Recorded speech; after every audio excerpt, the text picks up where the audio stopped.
দেবেশ ঠাকুরের ভারতবর্ষ। ভারতবর্ষ মানে কোনো আর্ট পেপারে আঁকা জল রঙের মানচিত্র নয়। ভারতবর্ষ মানে শুধু হর্ষবর্ধন কিংবা বাবরের বিজয় বার্তা নয়।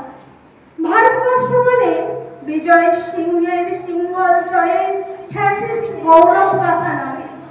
ভারতবর্ষ মানে শুধু মীনাক্ষীপুরম কিংবা জামা মসজিদ নয়। ভারতবর্ষ মানে নেহরুজি বংশানুবৃত্তি কিংবা জিন্না সাহেবের অলিখিত শ্বেতপত্র নয়। ভারতবর্ষ মানে এক ভালোবাসা, আমার তোমার শব্দের সঙ্গীতে জীবনের আকাশের মাটি।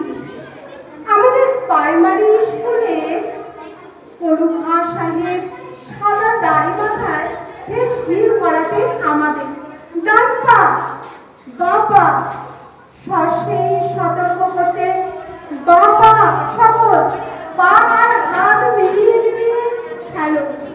পড়ুয়া সাহেবের গোড়ের মাটিতে আজ ফেরেশতার হাসি ভারতবর্ষে চেনা হয়ে চলছে।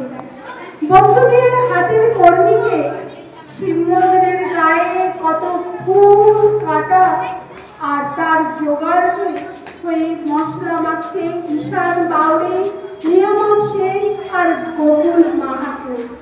এক পাটাতরে ধান ঝাড়ে সোনালী গোবিন্দ ভোগে খামারে ঠিকরে পড়ে সোনালী আলো। পদবী আছে দার্টান্ত যুবতী গঙ্গায়, বৌঠা ভক্ত হুসেনুর মাঝি, সামনে চলো মাঝি সামুকে কাঁচা গানের গান, চোরাবাদে চড়া ঘূর্ণিঝড়ের ঘাট। আমার ভারতবর্ষে কোনো গেরুয়ার রাজনীতিবিদ কিংবা ইমামের নির্দেশিকা নেই। এখানে কোনো সংহতা হাদিস ছাড়াই কোজাগারির চাঁদের অকিমিয়ন আলো পড়ে ঈদগার উপর, আর রমজানি চাঁদ তুলসী মঞ্চের গায়ে পূর্ণ আলো দেয়। আমার ভারতবর্ষ মানে রবি ঠাকুরের মধ্যে নজরুল, রবি সম্রাট আর আলী আকবরের যুগলবন্দি, গণেশ পাইনার মকবুল ফিদার রঙিন ছবি। আমার ভারতবর্ষ মানে লালন ফকিরের গান। আমার ভারতবর্ষে আমি শুনেছি মোহাম্মদ রফির সঙ্গে লতার ডুয়েট, দেখেছি পাল্লা দিয়ে আজাহারের সঙ্গে সচিনের দৌড়, খেলার মাঠের প্রান্তে দাঁড়িয়ে শুনেছি নইমুদ্দিনের তদারকি চিৎকার, বিজয়ন আখিল কুলজিৎ বাচ্চু মাঠটাকে আরো বড় করো।